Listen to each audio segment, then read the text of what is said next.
उसमें लोक प्रशासन का स्वरूप ये हम पढ़ रहे थे। और इसके पहले के अंक में हमने ये देखा था कि लोक प्रशासन के स्वरूप के संबंध में अलग अलग धारणाएं मौजूद हैं। एक विचार ये मानता है कि लोक प्रशासन का स्वरूप कलात्मकता लिए हुए है, यानी लोक प्रशासन एक कला। हमने ये भी देखा था कि किन तर्कों के आधार पर ये कह सकते हैं कि लोक प्रशासन एक कला है। उसके बाद हमने ये विचार किया था कि लोक प्रशासन और विज्ञान के संबंध में क्या धारणाएं हैं, और उसके तहत जो इसके विपक्ष में तर्क है, यानी कि लोक प्रशासन विज्ञान नहीं है, ये मानने वाले विचारक कौन है और क्यों वो ये मानते हैं कि लोक प्रशासन एक विज्ञान नहीं है, ये भी हम इसके पहले के अंक में देख चुके हैं। आज हमारे पढ़ने का विषय है लोक प्रशासन के स्वरूप के संबंध में लोक प्रशासन एक विज्ञान है। जब हम ये कहते हैं कि लोक प्रशासन एक विज्ञान है, तो हमारे लिए ये जानना जरूरी है कि विज्ञान के वो कौन से तत्व है जो लोक प्रशासन में मौजूद है, लोक प्रशासन में स्थित है, जिसके कारण से हम ये कह सकते हैं कि लोक प्रशासन एक विज्ञान है। तो इस बारे में 3 विचार मुख्य रूप से हैं।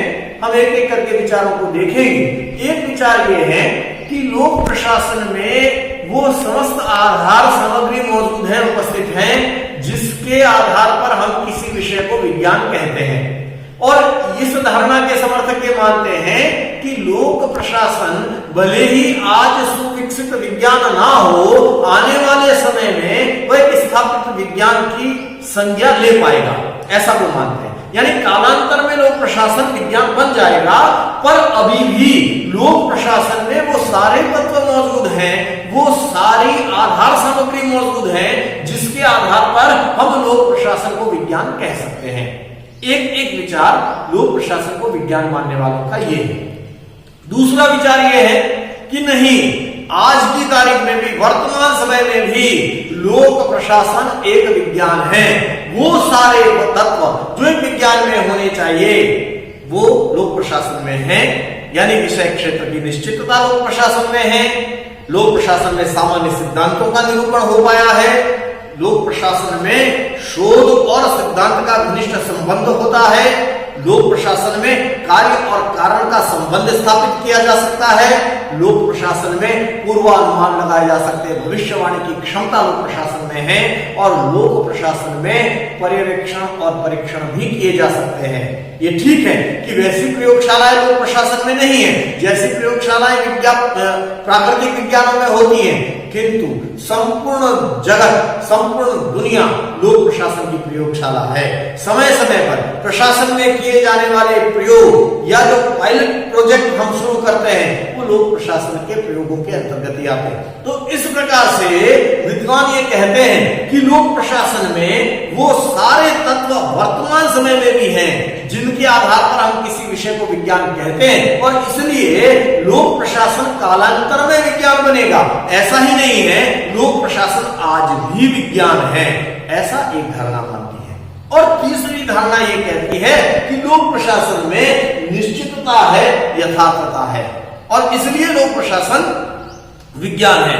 इसमें शास्त्रोक्त नियम है और इसमें भविष्यवाणियां की जा सकती है, इसलिए विज्ञान है। तो ये तीन तरह के विचार जो ये स्थापित करने की कोशिश करते हैं कि लोक प्रशासन का स्वरूप वैज्ञानिकता लिए हुए हैं, यानी लोक प्रशासन का स्वरूप एक विज्ञान का स्वरूप है।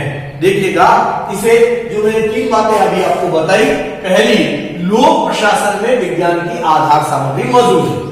उर्वी ये कहते हैं कि लोक प्रशासन में एक सामान्य तत्व निहित है, और दूसरा, वर्तमान लोक प्रशासन में सुसंबद्ध विचारों का एक ढांचा मौजूद है, और ये ढांचा और अधिक अध्ययन और विश्लेषण का आधार बन सकता है। और इस आधार पर हम कह सकते हैं कि लोक प्रशासन कालांतर में एक सुस्थापित विज्ञान बन पाएगा। दूसरी धारणा, लोक प्रशासन अपने वर्तमान स्वरूप में विज्ञान है। अन्य और कैसा विज्ञान है? अन्य सामाजिक विज्ञानों की तरह विज्ञान है। हम यदि राजनीति विज्ञान को विज्ञान मानते हैं, हम यदि अन्य विज्ञानों को, नीति विज्ञान को विज्ञान मानते हैं, मनोविज्ञान को विज्ञान मानते हैं, तो लोक प्रशासन भी अन्य सामाजिक विज्ञानों की तरह एक विज्ञान है। और इसके लिए वो तर्क देते हैं कि इसमें अध्ययन का सुनिश्चित क्षेत्र है, वैज्ञानिक अध्ययन पद्धतियों का प्रयोग इसमें किया जाता है, सुनिश्चित सिद्धांतों का विकास इसमें हो पाया है, भविष्यवाणी की क्षमता इस विषय में है और कार्य कारण में संबंध इस विषय के अंतर्गत स्थापित किया जा सकता है। इसलिए लोक प्रशासन का स्वरूप विज्ञान में दिए हुए हैं। शोध और सिद्धांत में भी यहाँ घनिष्ठ संबंध होता है और परीक्षण और पर्यवेक्षण भी इसमें संभव है। फिर तीसरी धारणा, लोक प्रशासन में यथार्थता और निश्चितता है। चार्ल्स ए बियर्ड विद्वान हुए हैं, वो ये कहते हैं कि लोक प्रशासन में ऐसे स्वयं सिद्ध नियमों और सूत्रों का विकास हो गया है जिनका व्यवहार में प्रयोग किया जा सकता है और जिनके आधार पर पूर्वानुमान संभव है। और इस आधार पर चार्ल्स ए बियर्ड ये मानते हैं कि लोक प्रशासन एक विज्ञान है। तो ये सारी विचारधारा, ये सारे तथ्य ये स्थापित करते हैं कि लोक प्रशासन का स्वरूप वैज्ञानिकता लिए हुए है। इसके पहले हमने ये देखा था कि लोक प्रशासन एक कला है, लोक प्रशासन विज्ञान नहीं है, और आज हमने ये जाना कि लोक प्रशासन एक विज्ञान है। इन सारी बातों को देखने के बाद एक धारणा और समझ में आती है, एक विचार और हमारे लोक प्रशासन में है, उस पर भी हमें दृष्टि डालनी चाहिए, और वो ये है कि लोक प्रशासन कला और विज्ञान दोनों हैं। इस धारणा के समर्थक ये मानते हैं कि सैद्धांतिक दृष्टि से लोक प्रशासन एक विज्ञान है। जब हम इसमें सिद्धांतों की स्थापना कर देते हैं, तो नियमों की स्थापना कर देते हैं, तो एक विज्ञान है। पर जब हम इसे व्यवहार में उपयोग लाते हैं और अभ्यास के माध्यम से उसे और ज्यादा विकसित करने की कोशिश करते हैं, तो ये कलात्मकता का रूप धारण करता है। इस आधार पर यह विचार स्थापित होता है कि लोक प्रशासन केवल कला नहीं है, केवल विज्ञान नहीं है, इसका स्वरूप तो विज्ञान और कला दोनों ही वाला है। तो ये लोक प्रशासन के स्वरूप के संदर्भ में विचार था जो मैंने आपको बताया। अब इसके बाद जो हमारे पढ़ने का विषय है, वो विषय है एक पृथक विषय के रूप में, एक स्वतंत्र विषय के रूप में लोक प्रशासन का विकास। ये कैसे हुआ और किन किन चरणों से गुजरते हुए लोक प्रशासन का एक स्वतंत्र विषय के रूप में विकास हुआ। तो ये कोई ज्यादा पुरानी बात नहीं है। लोक प्रशासन हमारे सामाजिक विज्ञानों में एक नया विषय है और इसके विकास को हम 5 चरणों में समझ सकते हैं। शुरुआत होती है 1887 से, जो वुडरो विल्सन ने, अमेरिकी विद्वान थे, उन्होंने जो अपने विचार रखे, वहां से इसकी शुरुआत होती है और ये प्रथम चरण माना जाता है 1887 से 1926, जब ये काल कहलाता है राजनीति और प्रशासन द्वैत भाव, यानी कि राजनीति और प्रशासन अलग अलग है। पहली बार ये विचार आया कि प्रशासन को राजनीति से अलग करना चाहिए। ये 1887 से 1926 तक का इसके लोक प्रशासन के विकास का काल है। दूसरा काल आया, दूसरा चरण जिसको हम कहते हैं, वो 1927 से शुरू होता है। 1927 से 1937 तक का काल, जिसे प्रशासन में सिद्धांतों पर बल दिया गया। नए नए सिद्धांत विकसित होते गए, वैज्ञानिक सिद्धांत विकसित होते गए और हम लोक प्रशासन को विज्ञान बनाने की तरफ अग्रसर हुए। ये इसके विकास का दूसरा चरण था।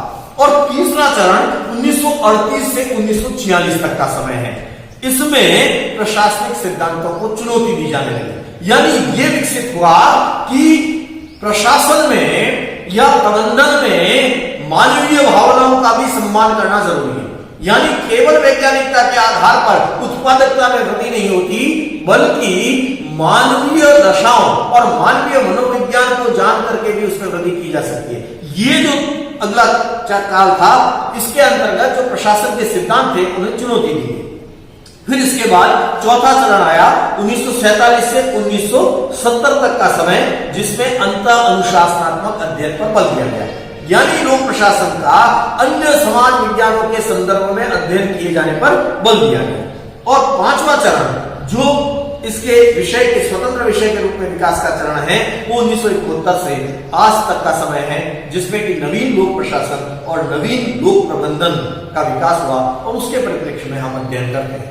अगला जो अंक होगा हमारे अध्ययन का, हमारे इस वीडियो का, उसमें हम इस विकास के ये जो 5 चरण हैं, उन 5 चरणों का विस्तार से अध्ययन करेंगे।